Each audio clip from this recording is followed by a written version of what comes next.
For my second interaction with Gabby, we met in the morning again at her office in Anthony Hall. In this interaction, I was not nervous like I was the first time. It was easier to talk to her, and it didn't feel weird while I was writing down her answers.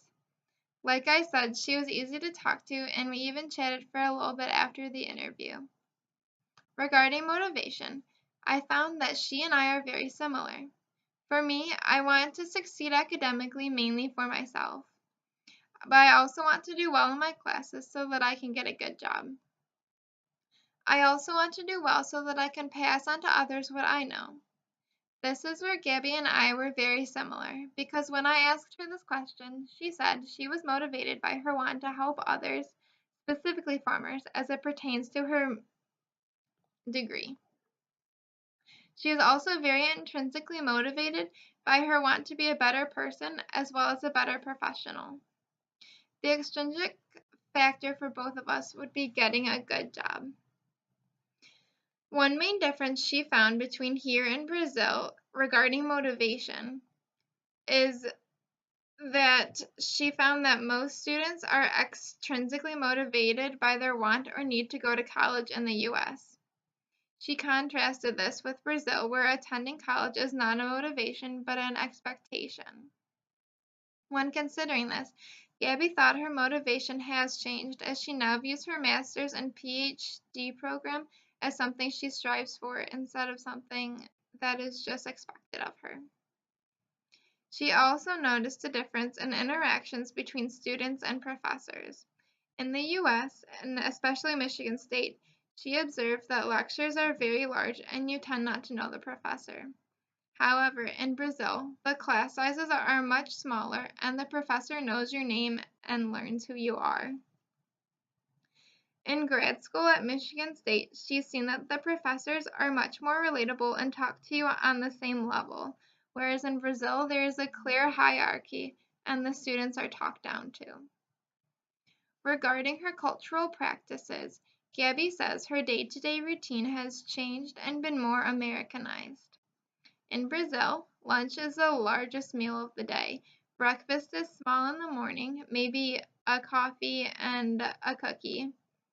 And dinner is usually much later than we have it and also small. Here she has had to accommodate because she cannot leave her job and class to go make a large lunch.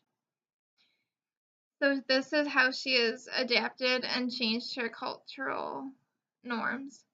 She has also had to get used to self-checkout lines at supermarkets because in Brazil they don't have them.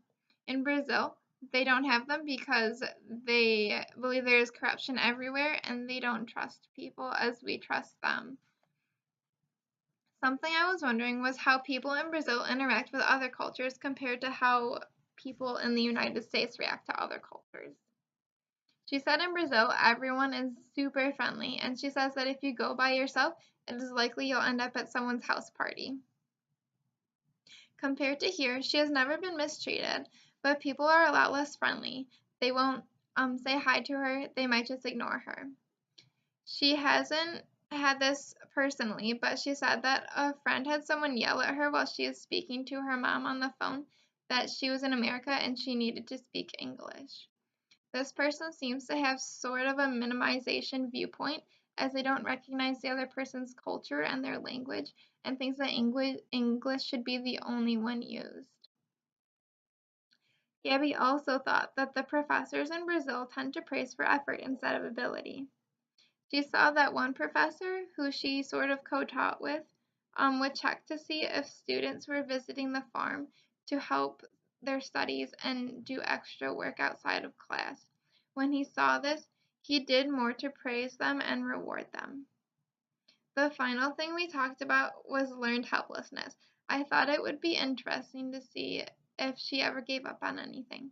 She said the only thing she ever gave up on was learning Spanish. She never gave up on anything that was required in class, but she felt that Spanish was too hard as she always got it mixed up with Portuguese and English. Overall, the second interaction went very well and was very interesting.